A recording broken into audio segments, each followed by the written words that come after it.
Hey everybody, welcome in. Good Monday, Tuesday, Wednesday, Tuesday evening. Great to see everybody. Great to have you.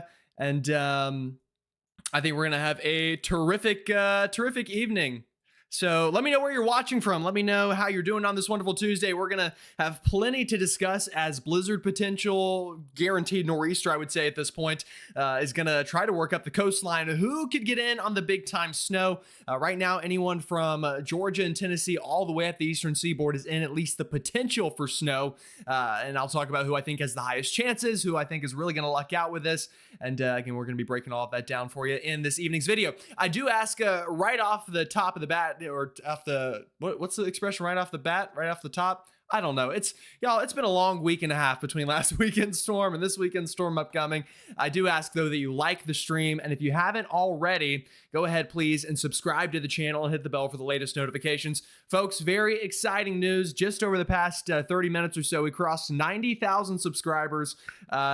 Just saying that out loud and knowing that now the next goal is actually 100,000 is, oh, it gets me giddy inside. It really does. It's a very special feeling, and again, would not be possible without all of you folks tuning in and continuously watching and liking and all those things. I really cannot put into words how grateful I am for all of you. I mean, I truly can't. This channel's only been going for a couple of years now, and the past week or two has been surreal to watch the growth. So very, very grateful for all of you. But again, with that said, a lot of you are not subscribed. So if you like the videos, you like the content, go ahead and subscribe. It's free. It doesn't cost you anything. I'm not going to steal your money. I promise. It's just me here. There's nobody else. You can see in the background. There's no magical Monopoly man back there ready to grab all of your information and money. It's just Gerald here and the weather models. And funnily enough, BGWX is back tonight. We'll bring him in a second. So I guess I'm not the only one, but yeah, we'll talk about that in just a moment. So let me read where some of y'all are watching from. We've got Westchester, PA, Huntersville, North Carolina.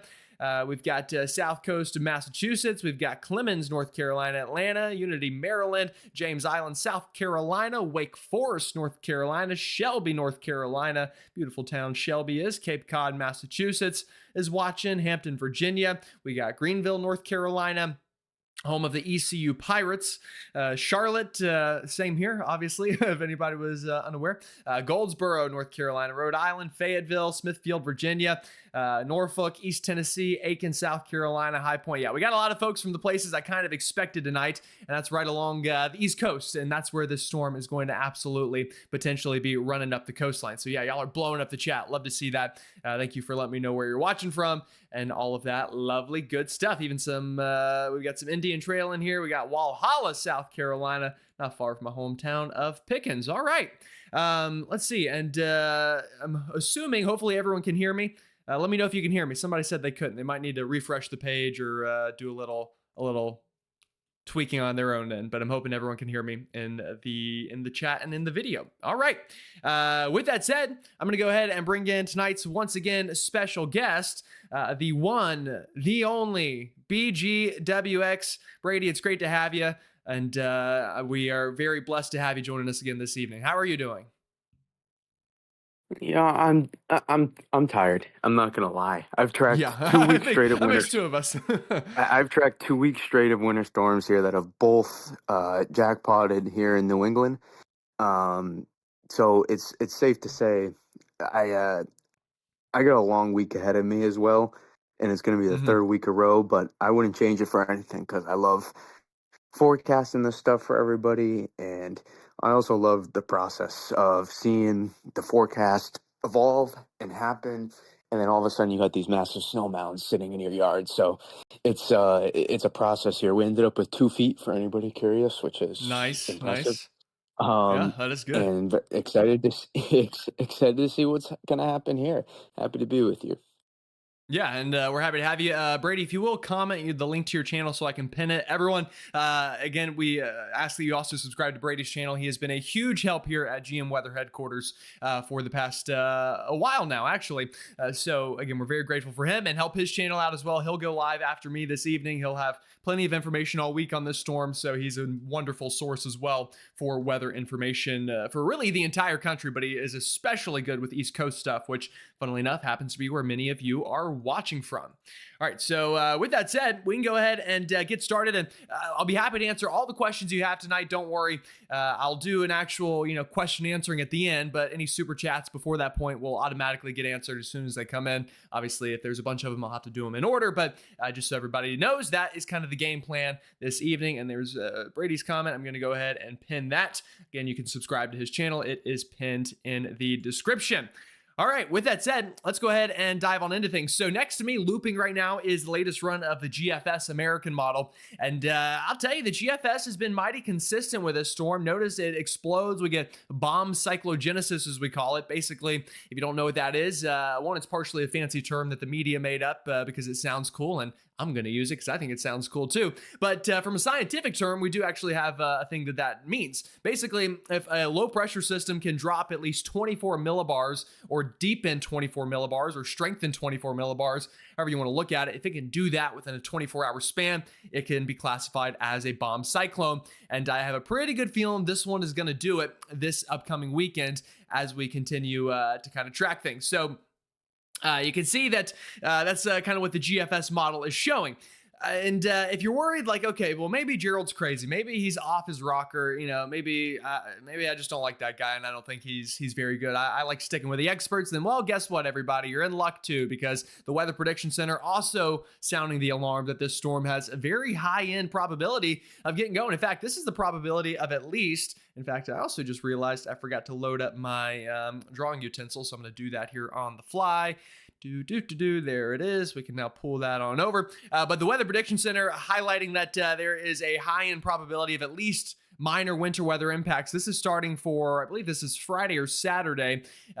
Basically, all of eastern North Carolina, east of I-77, just about the entire state of South Carolina in that. Then you go one more day into the future. The coastline holds on to it. We start adding those red probabilities or higher end chances into parts of the Mid-Atlantic, the Delmarva, the Chesapeake, up into New England, also trying to add some of those chances. And then you go even further ahead in a time, and yeah, the Northeast, coastal New England, also going to have the probability. So this is a classic map for a big coastal low nor'easter developing off the Carolina coast and riding up the coast during the winter months.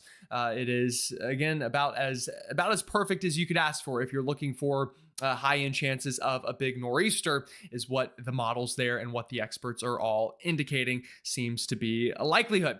So we're going to go over the overall setup for this. Brady, before we do that, is there anything you want to just say here off the top? Just anything that you want to get off your chest here at the beginning before we start diving into all this stuff?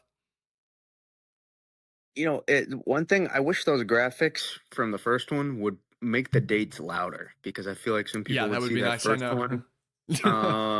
But by louder, I mean more visible, because people might see that and be like, oh, it's not coming up, but there's another graphic to it. So I wish, I wish they would improve that. But if you've, there's little shades of Gerald. I don't, you remember this one, January 2018? If you remember that one a little bit. Yes. Many South Carolinians remember. Yeah, not necessarily on the specifics of the impacts and stuff like that, although the winds could be pretty notable for some places and obviously snow, but just kind of the orientation of the system, kind of in the way the potential for the occlusion to happen in the low, just meaning the way the low bombs out. I think that was one thing I kind of also picked up on, and I just think this is a high impact system. That's really all I have to take away first. Yeah, I agree. And as we get over the coming days, again, today's Tuesday, we're knocking on the doorstep of Wednesday. This could start as early as Friday. So we're going to start talking totals over the next day or two, maybe as early as tomorrow. I'll show you some potential totals, at least for areas further south. But the wind as well will be a big part of this forecast. I do think blizzard warnings are very much on the table. I would not keep throwing the word blizzard around if I didn't think it would be a possibility with this system. I mean, it really does scream classic blizzard signal. Now, what we need to figure out is exactly who right now. Maybe the Outer Banks of North Carolina. I've got my eyes on you. Maybe Cape Cod, the down east areas of Maine, places like that. I would definitely be favoring right now. But let's go over the general setup for this. We got some folks joining in now. We're up past 1,000 people watching now, so appreciate all of you. If you haven't already liked the stream and subscribed, definitely consider doing so. Also subscribe to Brady's channel. He's our guest speaker tonight. The link for that is pinned at the top of the description and at the top of the comments. All right, so we'll keep it going. And this is basically the overall setup. You've got this big cutoff trough low or upper level low that's going to dive down over the eastern United States. That's that big block of blue. This is ingredient number one. This really is the big ingredient for this storm to happen by a mile. But what is allowing that to show up is we've got big ridging out west. And then you've also got kind of ridging over Canada. And then you've also got this 50-50 low of sorts up here towards the north. So the blocking up here, that kind of shoots the cold air down. This other area of blocking blocks it in place, meaning it gets stuck down south. And Brady, I actually think you do a great job of explaining 50-50 lows. Would you mind kind of explaining that up here towards Greenland and Nova Scotia and kind of Newfoundland up here on this graphic? Oh yeah. Well, first, more than happy to do that. But people need to understand, look at what does 50-50 mean in its nature, right? There's a 50-50 Yes. chance, 50-50%. That's all that means when we talk about a 50-50 low setup. Is that a lot of times they are good setups for places into the mid-Atlantic, sometimes south. And as we saw in the previous one, it was obviously good for the Northeast as well, which we just had one. And so it's not the defining thing of the system. People should know that. People shouldn't hear 50-50 and immediately assume this specific thing is supposed to happen. That's not the case. But all that means is that there's one low here to the right, as Gerald drew that top one there by Atlantic Canada, and there's another low to the south, that trough that's over the eastern United States. And in that nature, usually you get either some sort of stream separation, meaning the two pieces are become more separated, or if they become together, honestly a little bit less of a 50-50 low and the more of they're connected in their streams. But it seems pretty confident at this point we're going to get enough stream separation to get a storm. And the question is where exactly that's going to happen. And the nature of that setup, though, for people wondering, if we get more stream separation, meaning if these two become a little bit easier separated, doesn't guarantee anything specific, but it does allow a better chance for this to ride more closer to the coast versus off the coast, because that usually means that our Atlantic ridging, our high pressure over the Atlantic, will get a chance to build back in. And then that also means our southeast Canada high pressure in that North Atlantic ridging versus just the southwestern Atlantic and western Atlantic, that ridging will get a better chance to build in. So the two high pressures will get a chance to build and trap. I like to say this term a lot, Gerald, trap the trough. And Yeah. basically what that allows is it forces the trough to not only slow down more, but get stuck in the pattern, and that forces the blizzard loop, we like to call it. And now Yeah, it's a question absolutely. of, yeah, and that's so it's like pinpointing where exactly that happens at this point. So hopefully that gives an explanation for kind of what the setup is in 50-50 lows. Yeah, absolutely. And I think the big point that Brady made there that was important is the timing. Basically, all of these ingredients slow down that low pressure down to the south. Over the Carolinas, and that's going to be a key part to potentially get blizzard conditions. The slower these upper level lows are, means the more time they're going to fuel that surface system and potentially get something going. Let me talk about how that works. We know we've got the upper level low here. It's very easy to see on your map. But one of the key ingredients that it's bringing, I should add, and I'll kind of throw it here. I'll pull up the graphic. Let's see if that did anything. There we go. I think it did. Okay.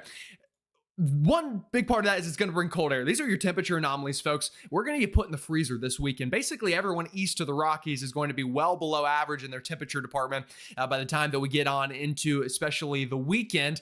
I don't think that'll be a problem at all with this storm system. I think if something's falling from the sky, for 90% of people, it'll be snow. Now, if we trended this super far west, maybe we could start dealing with some rain and things like that. But this does not scream a very icy setup to me. This screams much more classic, either snow or nothing at all, as I see it right now. This is a very different beast than this last week's storm, very different setup. And that's why I don't think ice is as big of a deal. In terms of the other part that trough brings, it is energy or spin in the atmosphere. Let me show you the European model, and you can see it happen. This is our mid-level vorticity map, meaning spin in the atmosphere, with those bright oranges and those reds kind of diving down out of the Midwest. This is Friday afternoon. Again, the time above my head, you can see 1 p.m. January 30th. And today is the 27th. So this would be Friday in the afternoon. And that is in Eastern time, which is fitting because basically all of you are probably watching in Eastern time right now. I would presume, given that's where the storm is to impact. Watch what happens. Notice how it starts, okay? It starts very lackluster over the Midwest, and you're saying, okay, Gerald, what do you mean lackluster? Or maybe, obviously, you probably know what lackluster means, but why is this lackluster? Well, it comes down to one key word. I talk about it a lot, and you're going to hear me talk about it a lot over the next couple of days, and that is tilt. In meteorology, tilt is an absolutely crucial part of forecasting how an upper level system will affect a lower level system. There's three types of tilt. You've got your positive tilt, you've got your neutral tilt, and then you've got your negative tilt in the atmosphere. This is positive. All right, so let me try to orient this. It's going to be, sorry, my camera's inverted, so it's going to be this way. Okay, yeah, see how it's right here? It's kind of in this tilt, and it's, in this case, it's almost completely positive. It's almost at a 90-degree angle. That means that there's not a lot of lift in the atmosphere. And I will also say we had a super chat from Jeff. Thank you so much. It is very generous of you. Says, great job doing these weather lives. Appreciate that. Jeff, means a lot that you're willing to contribute there to the channel. Appreciate that. Now, as you go further ahead into time, watch what starts to happen on the European. This is the brand new run. This is the 18Z, by the way, which blew up social media with a lot of excitement down into the Carolinas. We'll talk about it more in depth. Don't worry. Notice what starts to happen, though. This is by overnight Friday. Yeah, we're still positive, but we're starting to tilt more negative and more neutral. And that process begins very quickly on the European. By here, this is Saturday afternoon. That is a dream map. If you're a snow lover in the Carolinas and you're looking at the date, it says January 31st, and you see that, and you see European on top of it, you start to get butterflies. You start to get a little jittery. You start to think, okay, what are we doing here? Is this the real deal? Well, we're going to find out if it's the real deal, obviously, with time. But notice now it's neutral. And here in a second, it's going to turn negative. Watch that. Right here, it starts to turn negative. Now, why does that matter is the next question you're asking. Well, Professor Gerald's here to tell you. I've looked like it here with the glasses. In fact, funny side tangent here. When I was in elementary school and I was in kindergarten, my teacher would always call me Professor. And to this day, I think about that pretty often. I remember she even tagged me on something on Facebook a couple weeks back, and she said, "That's Professor right there." And it works even better with the glasses. I guess Gerald knew who he was from a very early age, to say the least. But anyway, why does it being negative matter? That's what you're here for. You don't care about probably the past of Gerald. But this is why. I always use the ballerina example. I'm going to use it again.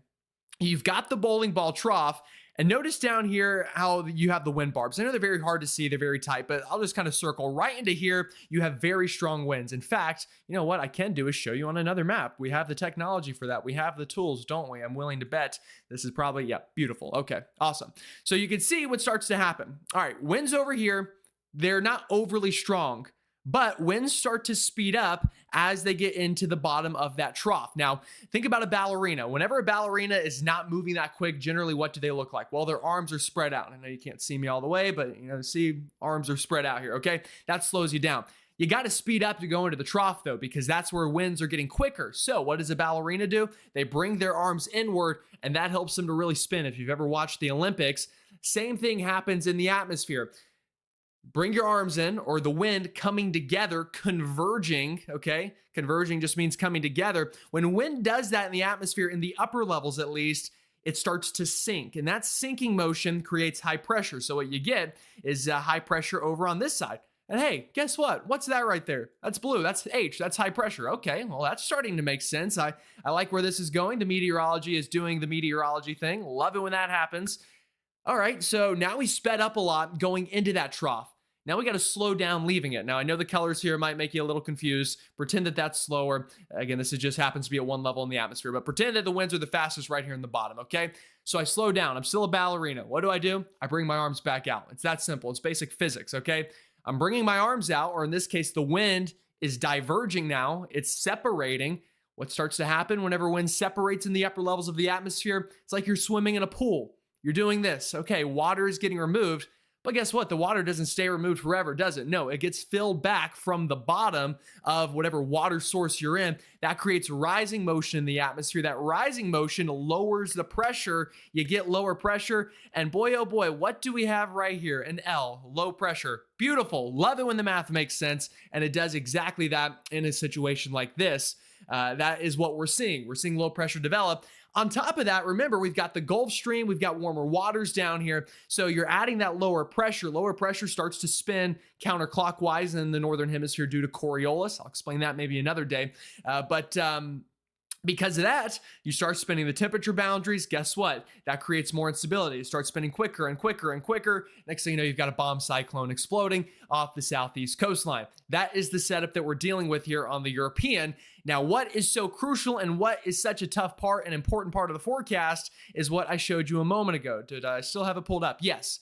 That negative tilt enhances that divergence that I mentioned, okay? The more negative this gets, notice how these wind barbs or these black lines start to do this. See how they're separating? Yeah, it's a lot more whenever it's negative compared to earlier on when I showed you, and it was just kind of flat and ugly. Oops, sorry, let me go back. See how here they're just not really separating that much. It's kind of flat, but here they really start to crank up and separate. That's the divergence, and that is the important part of the forecast that we need to figure out is exactly how much of that divergence happens. And that is going to, again, be a crucial part of things. And yeah, so if you thought that explanation was helpful and maybe that helped to spark some interest in your brain and you haven't already subscribed, I would love it if you did so. I'm out of breath just explaining all of that. But that was my best attempt to show you a little bit of meteorology 101 on a synoptic scale. Synoptic just meaning big scale, mesoscale means small scale. But hopefully you get the point. Brady, I feel like I just talked for a long time. What'd you think? Was that helpful to the ear a little bit, or did I go on too long? I think you're just going to me because you're out of breath. Yeah, I probably. think that's the only. No, I think you know what, I want to add on. You know what a good example is, Gerald? You heard of the traffic jam example with the upper level winds, where that if you have all those winds and all that those strong winds going into one place, right? You have that rising, and then all of a sudden a traffic jam happens in the atmosphere, Hmm. and all of those particles, if you play it that loop, you'll watch and see how the jet core starts to break up a little bit, and now those winds it starts to they start you see how those winds start to slow Yes. down there in between. There's that all that Yes. rising motion going in the atmosphere. So there's a good example I've gotten from another meteorologist before, where uh back in the day, actually from a long time ago, from the 2015 winter, it stuck with me, is that those rising it's like a traffic jam happening, right? All those cars are stuck in that area, but they all want to get out. They're every pathway to try to find a way to get out of the traffic jam. And then eventually, what happens every time you have a traffic jam? Everybody goes, right? Everybody wants to get out as fast as possible, and that's what happens on the other side. But within that period of where the traffic jam happens, it's right, it's against physics almost for what's trying to happen. It's within it, but it's like against it. So it's like it's trying to. It does not what the atmosphere wants to do. It's not in favor. So it wants Hmm. to push all that rising motion to go meet towards those fastest winds again. And so at that point, look at all of that lift you get right along the East Coast. That's the key. Look where it's happening, all along the East Coast. In my opinion, the current upper level signature is extremely impressive and maybe more supportive than some of the surface maps show. And it leads me to my next point, what I want to share for the people in the Carolinas, the Mid Atlantic, the Northeast, and New England. Now, this isn't an interior Northeast setup, so this will apply less to like a very far interior Northeast setup. You cannot look at those surface maps right now and think they hold all that merit. So, meaning the snowfall totals that you see on these model runs, if last storm wasn't a lesson for you already that those are not helpful, this Right. one certainly should be that. And it's the same thing here, that those surface maps change every 6 hours, and they are not accurate depictions of what actually happens in the atmosphere. So it's very, very critical that you just kind of hopefully find the right forecasting person to relay the message to you, and don't rely on model surface maps, those precipitation maps, and the snow maps.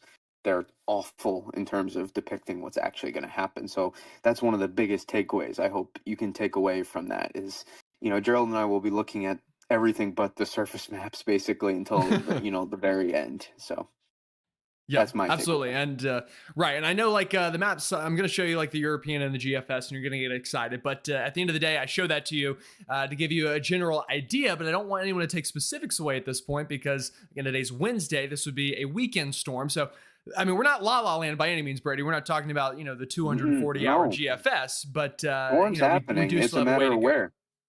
Yeah, absolutely. Absolutely, indeed. We've got a big spike in viewers here, so thank you, everybody. If you're just joining and you haven't already liked the stream, please do so and comment. Let me know where you're watching from, and go ahead and subscribe if you haven't already. Jeff with the super chat says, watching from Carolina Beach, North Carolina. Definitely getting a little excited, and rightfully so, Jeff. It is looking interesting for sure out that way. In fact, I'll go ahead and show you the latest data. So the European kind of got some folks excited, I would say, this evening. Yesterday, and I showed you this morning, if you tuned in, I said, all right, the European has backed off maybe a little bit, but at the end of the day, we'll see where things go. I told you we had a bit of a model war, and that was, and still, or I would say maybe not as much now is the case, as they've come into better alignment. However, I will tell you again, today is Tuesday. If we go back to last Tuesday, the model still had massive snow over North Carolina and Virginia, and I told you, hold on, hold your horses. We're going to get shifts. It'll be the same way with this one, just a matter of which way, or who knows? I mean, maybe they're starting to lock in. It's possible, but it's still very likely we're going to see shifts. Now, with all of those disclaimers, let me show you the European. Here we go. So here comes that big trough, and you kind of get double, a double whammy, folks. You get weak surface low to start, and then you get upper level low energy. This right here is upper level low influence to lift in the atmosphere. Down here is surface low pressure lift in the atmosphere. And basically what's going to happen is they're going to come together. And notice how that happens on the European. This is by Saturday afternoon. Snow blossoms over the Carolinas. Something to watch, I will immediately tell you up front right now, is when this happens, when you get this phasing of energy, a lot of the times someone gets the shaft in between. The radar doesn't completely fill in all the way, and there's kind of a gap in between the two. If you live in Myrtle Beach, South Carolina, and you remember 2018, that's what happened to you. You had this transfer of energy. Charleston got, nuked with snow. Orangeburg got nuked with snow. Down the road in Georgetown got nuked with snow. I think even Inland got some more snow than you. Wilmington got snow. Myrtle Beach got the shaft because the phase happened right over you, and you ended up with like a dusting or half an inch. So that very well could happen with a storm like this. Keep that in mind. That's why, it's important to watch the fine details as we get closer in time, and keep that in mind. Brent says, thanks for representing Charlotte with a super chat. Appreciate that very much, sir. And thank you for supporting the channel. It is an honor of a lifetime to support the people of Charlotte, and really, across the entire Eastern United States, as many of you are tuning in from. It really is a pleasure to have all of you on the channel and to be able to talk with you and spend the evening with you talking about all this. Speaking of that, over 2,000 people here now. So again, if you haven't already, like the stream and subscribe, definitely consider doing those things. Would really help the channel out and helps get the word out to more folks. Also on the road to 100,000. So if you know a family member that isn't subscribed, that you think they might like the channel, wink, wink, nudge, nudge, let them know. But either way, the European here does blow the storm up and then tries to run it up the coast. When I talk about bomb cyclogenesis, I mean, this is a textbook example on the European. Saturday afternoon, around 1,001 millibars. Let's go to Sunday afternoon. 968. I mean, I'm not great at math, but that is, I think, a 33 millibar drop in the span of a day. That is well over the 24 millibar threshold that is required to meet bomb cyclogenesis criteria. So the European, it shows it. It loves the storm, and this would start as, a pretty good thumping of snow. You're going to get probably deformation bands with a setup like this. In fact, I don't know if the European shows, I don't think it shows low-level advection. Probably not, Brady. We'd have to get into mesoscale models for that, I think, or frontogenesis, I should say. Same thing, advection, frontogenesis. But bombs this thing up, runs it up the coast, slams, coastal New England with a big blizzard, gets mighty close to the Chesapeake and into the mid-Atlantic, and then pulls on up into Nova Scotia. Always good and exciting whenever you have the so-called King Euro on your side. What about the GFS? What does it show? Well, let's see. Let's move it ahead into time. Okay, well, that looks mighty familiar. That looks very similar to the European. Okay. Oh, look at that. Very similar between the two models. Okay, that starts to get me a little excited as a snow lover. Let's double check our facts though. Yeah, the two main models have it. Surely the Canadian doesn't also have this storm at only 4 or 5 days away. Oh, what's that? It has the storm. Interesting. So my point there is this. The storm's going to happen. I feel very confident in that. I think Brady feels very confident in that. I don't want to speak for him. I'll let him speak in a second here. But I think the question becomes now, what are the fine details of this? Do we get a gap in the snow? Where does the deformation band set up? How close exactly to the coast is it? How close is it to the mid-Atlantic whenever it runs up the coast? What kind of ratios are we working with? What is the exact timing? Notice how many things we don't have the answer to. What we do have the answer to is that this is going to happen. It's just a matter of who gets it the hardest. The same thing happened with last week's storm. I told you days in advance. Somebody was going to get an historic storm, a historic ice storm. I told you it could be Mississippi, it could be Alabama, it could be Louisiana, it could be the Carolinas, it could be Tennessee. Well, it ended up being Tennessee. Other folks got spared a little bit more. This will be the same way. Somebody's going to get a huge snowstorm, I think, at this point, barring any major trends back out to sea. But even then, I think the Outer Banks would probably still be in it. It's a matter of exactly who, though, and that is what we need to look for. Philip with the super chat says, hello, Gerald. Phil from Mechanicsburg, PA, tuning back in. Appreciate you. Near Harrisburg. Any chance this will push more westward to give us some more snow? The last storm we measured 9.5 in my backyard. Well, that's pretty good totals for the last storm. I'm glad to hear that you got some good snow out of that one.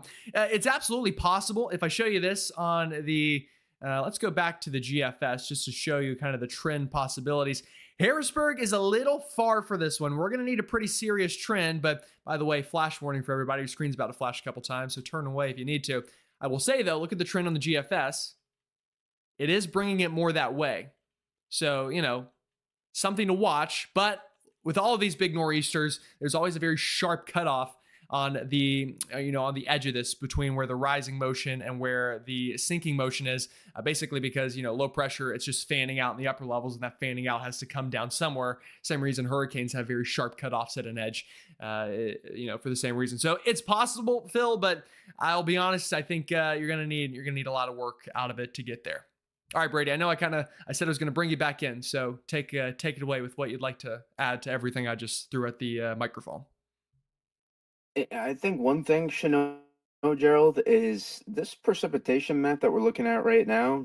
It doesn't look. This is not going to be close, I think, to what the final solution. Just looking at it, right. If you were just at no other context and you were looking at it, I think you'd be like, this something is off with what is being with what is being shown now. It's why I just urge everybody to be careful, especially with the convective feedback issues, meaning the model displacing the precipitation all over sometimes due to the errors and how the preset map is shown. That can really affect some of the snowfall totals, not just up the coast, but especially the Carolinas. Like that could really impact run to run what you see. And I think also what people are going to get ready to hear is the word deformation band, or the phrase, I should say, deformation band. That is big with this for sure. That is going to be the term that's going to be used with this, and it could be one of the larger ones we've seen in a long time. That could be up the coast. Somebody could get nuked on here. Puking snow, as we like to say. I think, Gerald, can you show 700 millibar forward? And I want to explain why it's going to be so much more better. It's in the lower dynamics, I think. That would make sense, yeah. Yes, in the mid levels there. I think this is what's going to be so critical. And you see your reaction you had as soon as immediately right there you could see her coming in. Yeah, and Gerald, where do we always like to look with 700 millibar forward? We like to look on it or just to the north and west? Just to the north and to the west, sir. Yes. Sorry to try to quiz you. I was just trying to give, no, because that is perfect quasi geostrophic theory in play, everybody. Yes. True story. Yes. And so this is why the surface maps are no bueno. Gerald, play the run from start a little bit from early and then let it go just a little bit as well and keep looping it back and forth if you don't mind. So while I explain this, because what you're going to see here is there's the potential for multiple deformation band setups depending on the specifics of when it starts. You notice there in the Carolinas, there's one, but really what you notice, in my opinion. And again, real quick, Brady, I just want to emphasize before we go into it. Let me draw what we mean whenever we say to the northwest. So you see this bright band right here of very bright colors. That is very strong cyclonic vorticity in the atmosphere, basically where we have a lot of spin. Cyclonic vorticity advection is what we look for when finding where we're going to get a lot of lift, meaning where is that going? And you can always find it here by looking at this map. Again, if you see this very bright band right here, what direction is that moving? Well, the wind barbs suggest it's moving this way. So that means where you would potentially get this deformation band or a band of very heavy snow likely would be in that region. And again, the location of this will change, but just for future reference this week as we're going ahead. But that is where that big band would potentially be with a setup like that, looking at that vorticity. So yeah, go ahead, Brady. I just wanted to further explain that for anyone who still needed some Yes. refreshing. Go ahead. Yes. Yes, you saved me the time, so I appreciate it. And so right there, we look just to the northwest, like Gerald was talking, right? Gerald was showing that general direction. It's growing. It's not always that big, so I don't want people to think that just magically, oh, it just blows up everybody. It's not the case. Right. It's usually a very It's usually pretty confined skinny. area. Yes, yes, pretty much exactly what you just drew right there. And so. But look at the surface map then. If you go back for a second, you'll notice, look at the surface map, and you'll notice that is not exactly at all where it's like Right. you can see that the precip is placed basically along the 700 millibar vort.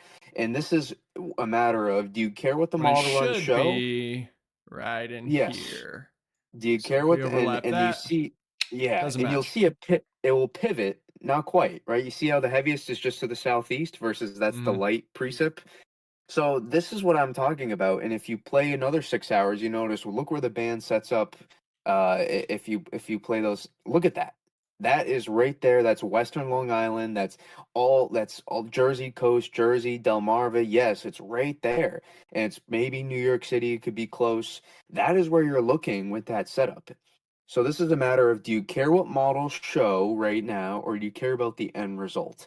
And so this is something I'm going to be using, and I think Gerald's definitely going to be using to pinpoint where that best banding. This is what gives you the best idea of what models are actually trying to show versus what the precipitation maps depict. That's literally what they're called, precipitation depiction maps. They're trying to depict precipitation, and they're just not capable. They're not capable of accurately doing that.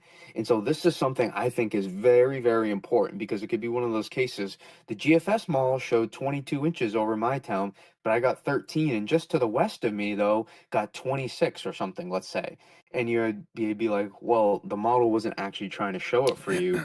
It was just a case of you're in that wave of banding, right? So just to the east gets into those waves of band to go meet that rising motion to go meet the deformation band. And it's all about where this sets up. Those will be the highest totals for wherever it is. I think that's something I'm watching very closely here, Gerald. And you can attest to that. There could be multiple deformation Mm. bands down in North Carolina, really, because it's the beginning stages of the setup before it gets really consolidated. Yeah, absolutely. I mean, there is, and again, I don't want to get into specific towns and stuff, but if trends hold, there's a very real world somebody in North Carolina could try to find a foot of snow out of this. I mean, that is a very real possibility. That could Could be be the Outer more. Banks. That could be, yeah, it could be more. It really could. But I like to start conservative, especially in my own backyard. So Absolutely. I don't get mugged in the grocery store or something. You never know. People get very passionate about this stuff. Apollo with the super chat. Thank you very much. Says congrats on 90K. Thank you. And road to 100K. So again, if you're not already subscribed, folks, please consider doing so. You could help us get to that big magical goal. And not to plug anything, but my birthday is in a week or so. So if you want to give me a little early birthday gift, literally just subscribing would be a great way to do it. What needs to happen in order for it to shift more southwest to northeast Florida, southeast Georgia? And is it possible? It's possible, yeah. What you need is this vort maximum that we talked about to dig quicker and further to the west. So where you see it placed right here, you really instead would want it placed like right down here. And that would not be much of a difference from where it is now. Definitely a possibility. Will that happen? Again, time will tell. I will say, if we back it up and look at some of the older trends or the older runs, we have been backing it up the past couple. So that is good for you if you want snow further to the south and west. Not a guarantee, but something we'll absolutely be watching as we continue ahead in time. All right. So I think at this point, Brady, I do want to show some ensembles, because we're about at that point that, we could probably start talking about probabilities here and things like that, and parts of the forecast that are going to be very important here. And I'll move that back to the side so everything looks Ensembles nice are and very pretty. interesting. They're very interesting, Yes. to say the least. Yeah, definitely. So we'll start with this. Ensemble. Yeah, I mean, it's just kind of so weird to even see some of like these members down here. I don't know what I Yeah. don't know what that's about, but yeah, interesting. So ensembles are basically just we have deterministic runs. That's what I just showed you with the European and the GFS. Then you have ensembles, which is different runs of those models that are given different input values and a different parameterization and stuff, and they end up with a different result. It helps give us a range of possibilities with a storm, and that's kind of what the European is showing here.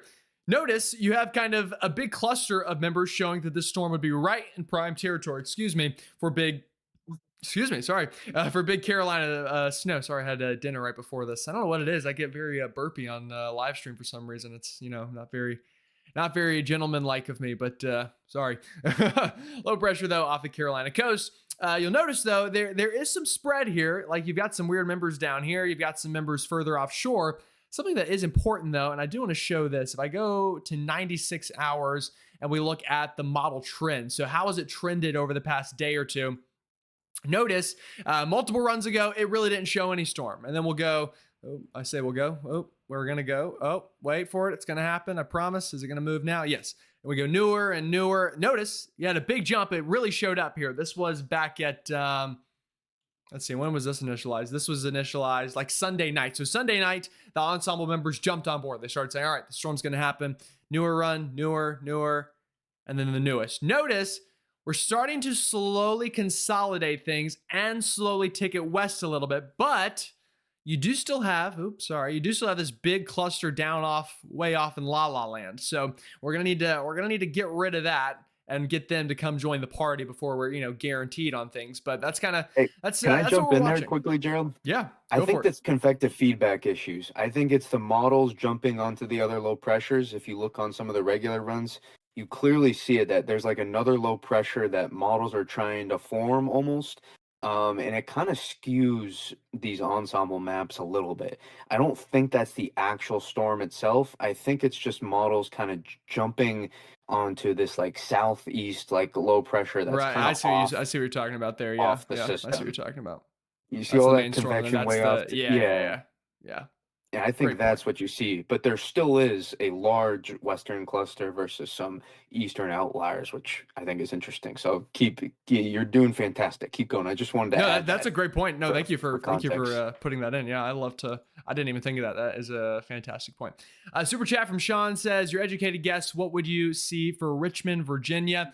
I think Richmond's in a pretty good spot right now. In fact, we can go to our next map to kind of answer that. This is the European ensemble's chance of seeing at least an inch of snow. And by the way, huge explosion up with this. I mean, everyone always says the King Euro. I'll be honest, this is a cave job to the GFS down south, at least in the Carolinas. The GFS has been screaming these numbers. The European ensembles are like, oh, no, I don't buy it. And then at least at 18Z, granted, it's an 18Z run. We'll see what happens. But completely swung to the GFS side of things. I mean, look at that. The European ensembles are basically telling you you're getting at least an inch of snow in Charlotte. Like that's what they're saying. Am I forecasting that right now? No. Don't go tell your brother, cousins, stepsister's pet kangaroo that Gerald said that, but that's what the model says. Again, I'm a meteorologist, not a modelologist, so that's why I give you actual forecasts and don't just say what the European ensemble says this is going to happen is what's going to happen. But notice up in Richmond as well. Yeah, you start to get pretty good numbers, especially southeastern Virginia. Now, Richmond kind of probably on the line. Don't correct me if I'm wrong, Brady. Richmond's like right in here, right? It's like southeastern-ish, but inland. Yeah, it's Right? southeastern Yeah. interior Virginia. That's what it is. Okay, that's I've what I been there thought. Yeah. many times. Yeah. Just double checking, but in a pretty good place here, I think, to at least see snow. It will be a sharp cutoff potentially, though. So if you're out in like West Virginia, or Western Virginia as well, you might have lesser chances. But Richmond, Virginia, pretty good chance here of at least an inch of snow on the European ensembles. And not even that, the chance of at least 4 inches of snow. Woo! Look at that, Carolina, folks. 61% chance of at least 4 inches of snow in Charlotte right now. That will change. But as of right now, 75 into the I-95 corridor in the Outer Banks. Richmond, probably like 40-50% chance. That's not bad. That's not bad at all. Too. 10-1. Yeah, and that's 10-1. The ratios would be even better, which is a whole nother topic that we could mention. Don't usually see that for the Carolinas, more than 10-1 No, ratio. I know. I mentioned that in a video today. I was like, this is a rarity for us. These are like, maybe not Rockies numbers, but this is better than you would expect around these parts. Absolutely. So we'll take it. Hey, and also I want to add one more thing to the 18Z. I'm sorry, it is important. No, go for it. There was Hurricane Hunter data that was ingested, Mm. And notice what happened, the Yeah, I meant to shift at mention that. Yeah. 18Z, there was some Hurricane Hunter, not all of it, I think, into maybe the Right. They said more was year-on-year coming in zero AI. Z, but I think so, but that's really it's not the end all be all, but it's something that makes you spin the wheels a little bit. That there's something to it potentially in the merit of, hey, this is the storm not only is coming, but actually might hit pretty well. That's a good, yeah. You're seeing that tweet yeah, right actually, there. it's yeah, literally, yeah. It looks like I forgot you can see this side too. Looks like the 18Z GFS and CMC got 13 to 14 drop zones of 50 total to be dropped. The Euro gets these as well. So yeah, got more data Yeah. and they ticked west. All Yeah, right, show that you can okay, we'll you take can that. We'll you take can that. show that too. Watch the 12Z versus the 18Z. I don't know if you if Oh you yeah, can no, let me show uh, them the trend on that. Let me, compare it. You can clearly see. yeah, like right here would Um, be 114. Yeah, y'all can see the trend here. So snow lovers, get ready. Don't get too excited, but watch the trend. This was a couple days ago. Nothing. This is the chance of at least 4 inches of snow. And honestly, the chances are probably higher than what it actually shows because we're going to get a better ratio than the way the model is programmed. But okay, start bumping up, up, up. Not great. Boom. Look at that. Look how it goes from this to this in one model run. Yeah, that's a big tick west and a big increase in probabilities as well. And that's because it got new data. So 0Z tonight, it should have all the data, I believe is what that tweet was saying. It should say by 0Z, 50 total to be, should have just about all of them. Yeah. Okay. So by 0Z, so by tomorrow yeah, morning's video when you're tuning in, we'll have a whole boatload of new data in the models to kind of see how they adjust. But and yet still yeah, won't that's know the exciting stuff. final result. Right. Yeah, absolutely. We'll still have more time to go. Yeah. We got a super chat, though. I did want to mention. Greg says, I live in Rutherford County, North Carolina. Definitely familiar with that, where that is. Excuse me. Do you think this could trend far enough west to put my area in higher snow totals? Yeah, absolutely. Rutherford County is, I believe, this one actually right here, I want to say. Or it might be one. Yeah, because let's see, that's Transylvania. That's Henderson. One of these, I think, is Polk, and one is Rutherfordton.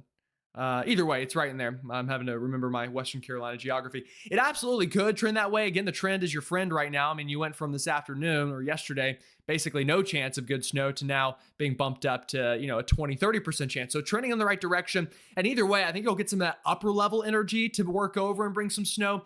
The question would be, though, can you get coastal energy as well? And that's what I'm not as confident on right now. But I think snow looks to be likely. It's a matter of how much there in Rutherford County. All right. Also to super chat, both views in the early stages for Rhode Island. I think Rhode Island's in a mighty good place, Brady. What do you think for Rhode Island? Yeah, if you actually finish the run there too, out to about 144, you'll notice the shift there for a place like Rhode Island. Again, not that the Euro ensemble is The end all dictating be it, all, but but the point is that potentially the model is starting to ingest some better data to help it better depict what could be the end result. And we kind of saw that with the last system. All that Hurricane Hunter data that got ingested, we immediately saw more and more support for this to be a mid-Atlantic to northeast snowstorm, which is exactly what it turned into. And there's something we can kind of discuss here too, Gerald. I don't know if you have the sea surface temperature map. I think the tropical tidbits one. I I think it's can get very it. easy. It's very easy to pick up tropical tidbits, sea surface temperature tools, and it's something we talked about with the last one.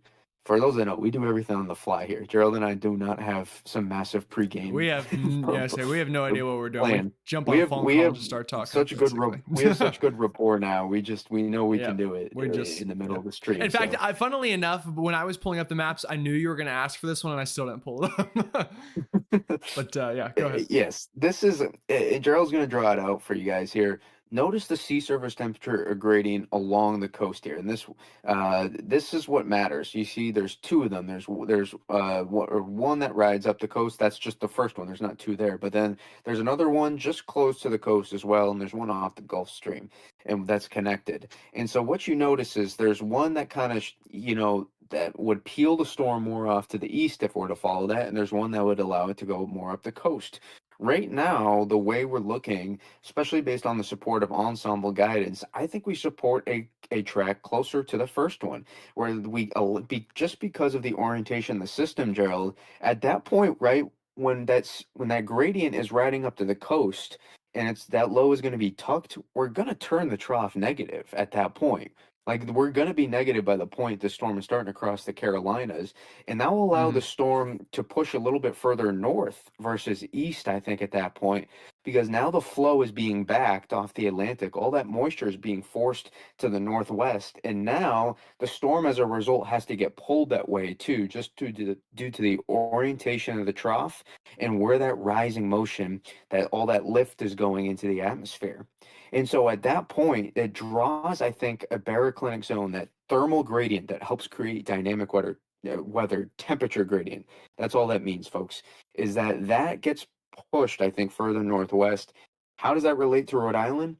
That supports, in my opinion, the potential for a snowstorm in Rhode Island. I'm getting increasingly confident here over the past couple days that I'm not as sure about New York City in a place like that, and maybe just into the interior, but across New England here, Gerald, I think we can both agree New Yeah. England is another spot that not only could see just as much, but maybe the highest ceiling with this event as well, potentially. Just Especially, yeah. it, depending on how everything plays out, it's a real decent spot to be for this event. No guarantees. This could be a coastal scraper, but I think New England and Eastern New England both as a whole are in a very good spot to potentially at least see notable totals, let alone a blizzard, like a major blizzard. We don't have to beat around the bush here. There could very well be a major Yeah, blizzard that I mean, rides at up the this point, we're coast. 5 days out. So yeah, Yeah. it definitely could. I do think I'll show you the blended models, and don't look at the totals here and take them away and say that's what you're going to get. But this will be a great way to answer the next couple super chats. So that was for Rhode Island. So we've got a question about Baltimore, Fayetteville, and then we also had one about Northern Virginia or DC. Kind of a couple people spitfired there. Let me circle where I think two highest likelihoods are right now for snow. Right into here is one area, and then right into here as well. Now, there's a bit of a gap in between, but for Fayetteville, I think you're in a great place for snow right now. We'll see exactly how much. And like I said, with the phasing of energy, that could get a little sketchy. So there's the Fayetteville one, but I think you're in a great place to see snow. How much, we'll see exactly. Again, we'll start talking totals over the next couple of days. Baltimore, you're kind of in between these two circles right now. I think you've got a maximum down into Virginia, North Carolina, and parts of the Chesapeake. Then you've got another maximum up into coastal New England. So Baltimore, it's going to be a very fine line between very heavy snow and nothing at all. It's like a hurricane, like I mentioned, and a lot of these nor'easters are the same way. I mean, they're big, strong, low pressures, so you have very sharp cutoffs in where snow and nothing is. So for Baltimore, definitely a chance of snow, but you're not my favorite place to be right now by any means. We'll watch the trends on that. And that goes same thing for Northern Virginia or DC. I'd put you in the same thing as Baltimore to answer that question. We got a question. What do you think we'll get in Nashville, North Carolina, not Nashville, Tennessee, which you thank the goodness that they're not going to get anything out of this. They've got enough trouble on their hands right now recovering from the last storm back in Tennessee and Nashville specifically. In terms of Nashville, North Carolina, I'm going to have to remind myself where that is. Is that in Nash County? It might be, it might not. I don't know. I've now that I think about it, I've driven through Nashville. In fact, I've gotten food in Nashville once. I think it was a Bojangles. Sorry, that's off topic, but all the Bojangles is Bojangles the in best, Nashville. man. It's the I know, I best. love it. I got a Waffle House there. Maybe it was Waffle House we got cooked. Oh yeah, Bojangles. There it is. I've eaten at this Bojangles, I think. Literally on the way to the winter storm last February that I was in Virginia Beach where I drove through Nashville. And I think I got Bojangles there. So sorry, completely off topic tangent. But Nashville, you're in a great place for this storm right now. I mean, you really are. I can't think of many other places in North Carolina I'd rather be than Nashville with the potential of snow and potentially big snow in Nashville. I like that place a lot. That's east of Raleigh and even, I think, east of Rocky Mount a little bit, if my math, or it might be west of Rocky Mount. It's west of Rocky Mount a little bit, but it's right near Rocky Mount. Great place to be, though, for this storm. Love your odds. Seems like, a place I would want to be right now waiting for this storm. Great question. Why is there that tail off the East Coast? Apollo asks. What do you mean by tail, I guess is my question. Oh, this tail probably on this map. You're talking about this right here. Yeah, that's probably what you mean. It's a good question. Why is there a tail there? Let me use my meteorological brain here. I mean, it's just coming down to where the low pressure is forming. What's happening here is this is ocean effect. That's what that is. That's ocean effect snow. You're wrapping in so much cold air into the low pressure that you're actually getting ocean effect snow because it's that cold. That's what that is. Great question. Glad I could use my critical thinking skills to answer that because at first I was like, I actually don't know. And then I thought, Use the brain. I used the brain. Any similarity to Charlotte, February 2004? Great question. And I have a funny answer to that. I actually had a professor text me not that long ago, a couple hours ago, and he said, did you see the 18Z models? And I said, yep, time to party like it's 2004. To which he responded, were you even born in 2004? And yes, I was 3 weeks old for the great foot of snow that fell in Charlotte back in February '04. So, haha, funny. Joke's on you. There is similarities, and I don't want to say that to make you think you're going to get a foot of snow in Charlotte, but there are similarities in the upper level map, but every storm and every setup is different. Little fine tuning details mean completely different outcomes, even when the overall map is similar.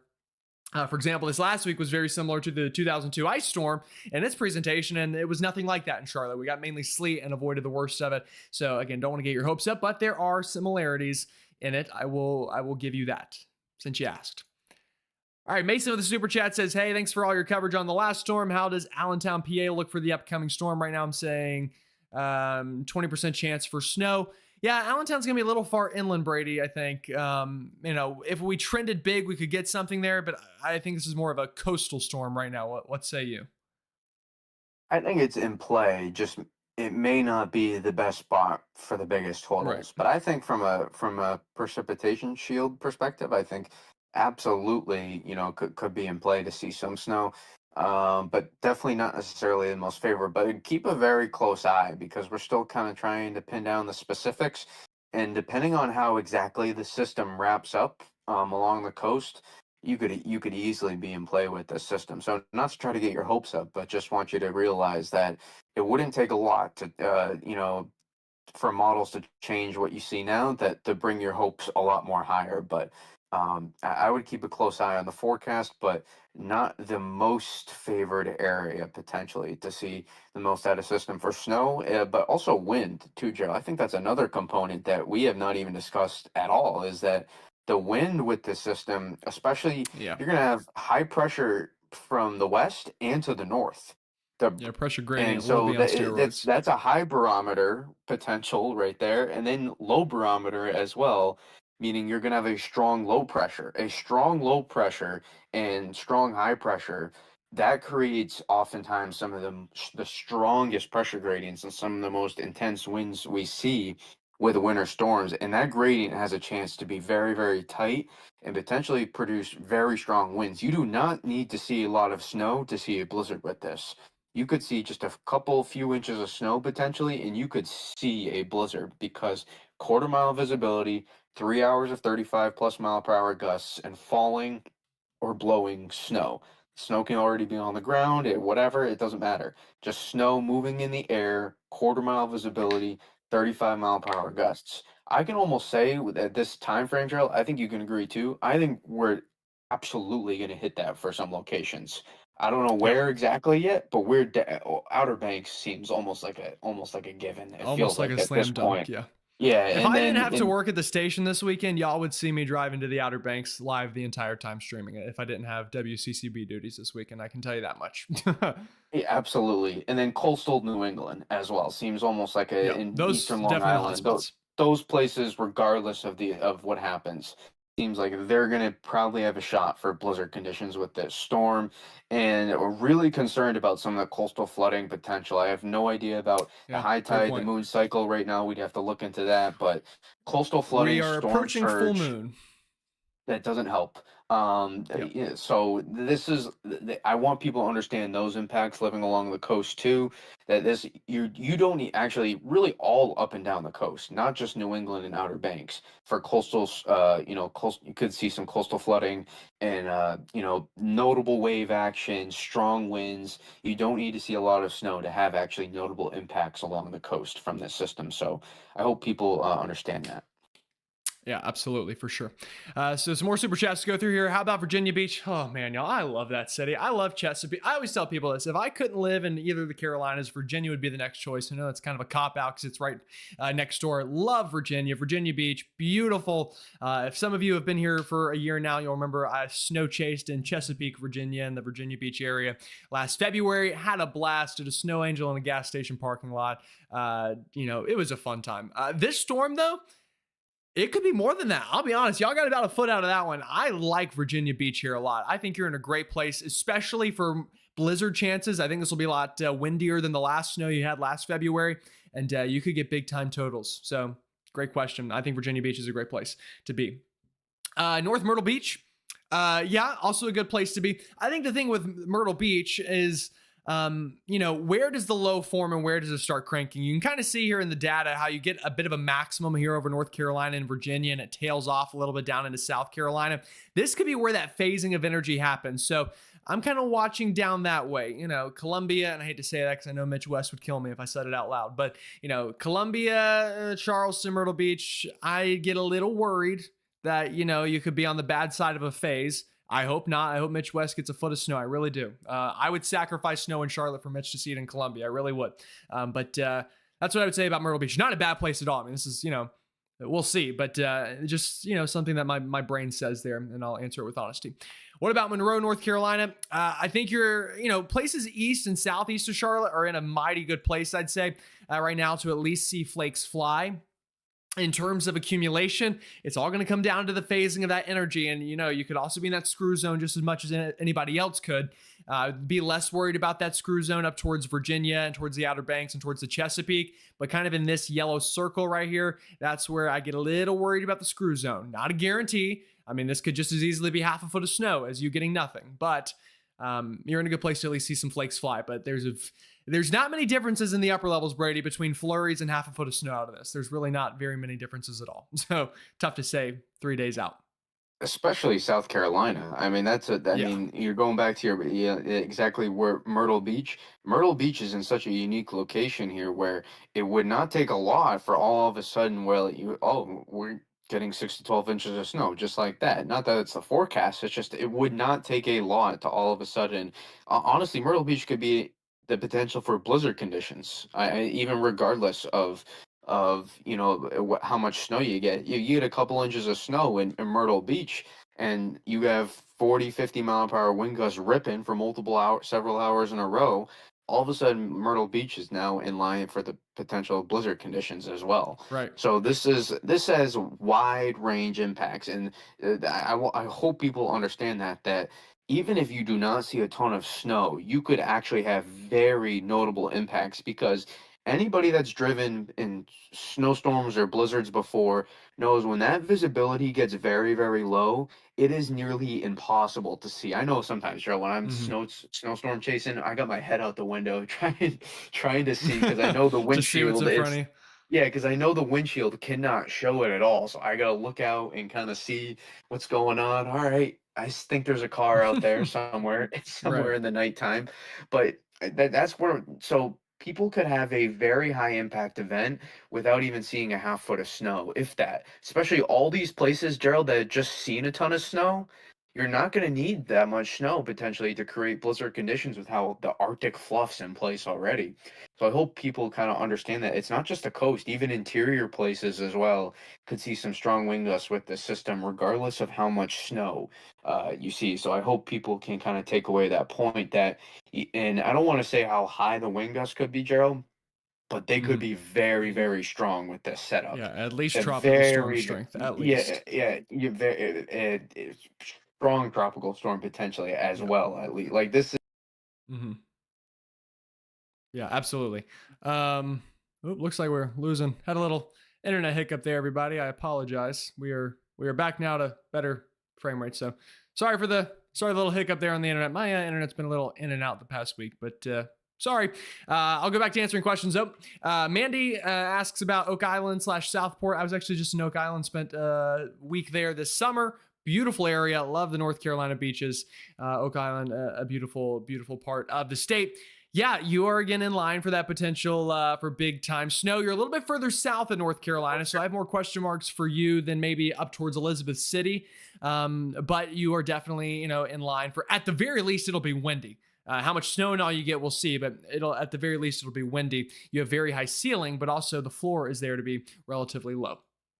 All right, let's see. Bonnie says, how about Granville County, North Carolina? Again, I'll have to up on my North Carolina geography a little bit better than I currently am. It's funny, I've traveled, 90% of the state, but I should probably get a little bit better at knowing all of my counties. All right, that's up near Durham and Raleigh.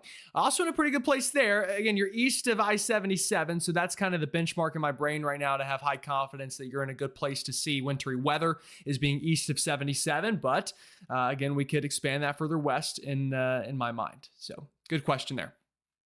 All right. Cool, folks. Well, we've got a lot of y'all watching. Again, if you have not already subscribed to the channel, let me do a quick subscriber check on my phone and see where we're at. Because again, we keep climbing. We're at 90,000, almost 500 now. So, we're swimming, we're pulling, we're grabbing our way to 100,000. There's a world. It's not, one that I think is super likely, but there's a world this week we get there. Unfortunately, though, by Friday, I've got to go back to the news station and do my job there. Which love my job, by the way. I'm not complaining about that at all. Love working at WCCB Charlotte. Although I will say, if there was a world that I could do this full time with y'all and take y'all along with me on my storm chasing adventures and live stream on YouTube and do this all the time, that is a world I would also very much enjoy. So subscribing helps me get to that point. And who knows, maybe one day. Fingers crossed. All right, another question. What about Jacksonville, North Carolina? Yeah, Jacksonville also in a good place. You're in eastern North Carolina, further north in Southport / Oak Island, even further north in Wilmington. And a good place to see some snow. Exactly how much? Time will tell. Again, we're not quite at a point to talk about totals, but I do like your chances of seeing snow fly there in Jacksonville, North Carolina. Another town I've been to in North Carolina. I've been to a lot of these places, y'all. I've chased many a tornado in North Carolina and many a snow as well. So that helps. Somebody says, Gerald, any chance the northwest trend continues? There is always a chance the northwest trend will continue. It takes all souls. It takes all souls. Somebody said, Gainesville, Georgia. You're a little too far west right now in Georgia for me to say confident that you'll see snow, but we'll watch the trends. It absolutely could trend far enough for Georgia to get some stuff as well. All right. Brady, just because I know you're tired and we've got a long week ahead, I think maybe we'll start winding it down here. Would you like to add some kind of ending thoughts here? Or? Yeah. Don't trust the NAM. That's that. The Right. NAM model. The NAM model will play with your hopes as we get closer here. In fact, now I want to look at it because we might have the. I was just thinking about it. I don't think it's fully out. Even it's not going to fully. There. It's at 72 hours. Yeah. I don't think it's going to fully show. Even though it probably looks like it's going to do something. Oh yeah, it's going to do something. It's going to do it. The point is, like, I'm gonna call you people, all of you in the chat, people. Do you all care about the end result and what actually happens, or just the model runs? And that's how I'm gonna preface everything. Is do you really care more about what weather is actually going to impact your area, or are you more invested in what model runs are showing and riding the waves of that and assuming that models dictate everything, which is not the case. So I hope people can grasp that understanding. I hope you all in the chat can understand that we're going to have a storm. The question is pinpointing the exact impacts that it will have on all areas. And that is where we're at right now. Focusing on totals, focusing on where the heaviest snow is, all that right now, it's not helpful. We're just trying to pin down the specifics of the storm first. And as we get closer, we can start to pinpoint what those totals, what those exact impacts will be, et cetera, et cetera. That's the biggest takeaway I have. And we're going to break down all the nuances of this setup. If you're interested, if you kind of liked what you heard, we're going to be going live in about, I would say a couple hours probably, and just after Gerald's stream is over. And where we're going to break down all the nuances of the setup. So if you enjoyed the meteorology, you enjoy the science, you enjoyed some of the breakdowns you heard, it's fine. If not, it may not be for you. It's perfectly okay. But we'll be doing that as well and breaking this setup down in depth. And I'll be able to answer probably more of your questions just because of how massive Gerald is compared to my channel now. So that's all I got from you. I appreciate you having me on, Gerald. Yeah, and we appreciate having you on. Again, please go subscribe to Brady's channel. It's a great way to thank him for helping us out, and also tune into his stream tonight and tell him you came from Gerald's stream, and that will help me look good a little bit, right? But no, we're very, very thankful to have Brady. Again, the link to subscribe to his channel is in the description as well as the pinned comment. Do want to, as always, say thank you to our supporters. I don't know if I said this at the beginning, but I know I showed it. Again, this channel would not be possible without you folks, and all of you get me one step closer to maybe one day doing this full time. And there is a world, there's a dream that one day I do the whole Ryan Hall thing and the max velocity thing, and I can go live on severe weather days, and maybe I can even find a storm chaser and all that. But to get to that point, I need everyone's help and support. And again, I cannot already say how thankful I am for all of that from all of you. A couple last second questions here. Somebody said Belhaven, North Carolina in Beaufort County. Not in a bad place right now. Again, we'll watch the trends, but looks pretty good shot to at least see some snow. And then southern New Jersey, we got 12 inches from the last. Well, Brady called that with a foot in southern Jersey. Good job, Brady. But southern Jersey could be in play. You're kind of stuck between the two hot spots, though. We'll see how it ends up playing out. I'd probably rather be in New England and or coastal North Carolina, but southern New Jersey definitely in play for big snow out of this one. All right, y'all. I think those are all the super chats. We'll be back tomorrow. Another video in the morning, video in the afternoon. 100K subs. Go tell your moms, cousins, brothers, aunts, uncles, grandfathers, grandsons, pet kangaroo to subscribe, right? All of those things. So very, very exciting stuff here at GM Weather headquarters. Can you have a pet kangaroo? In South Carolina, you can. Yeah, I think so. Oh, wow. You're legally allowed to have a pet kangaroo. Yeah, it's like one of those fun facts. I got to take advantage of that in the future. All right. I know. I do too. I need to move back south to Pickens and get that pet kangaroo. All right. Y'all have a great night. We will see you all tomorrow.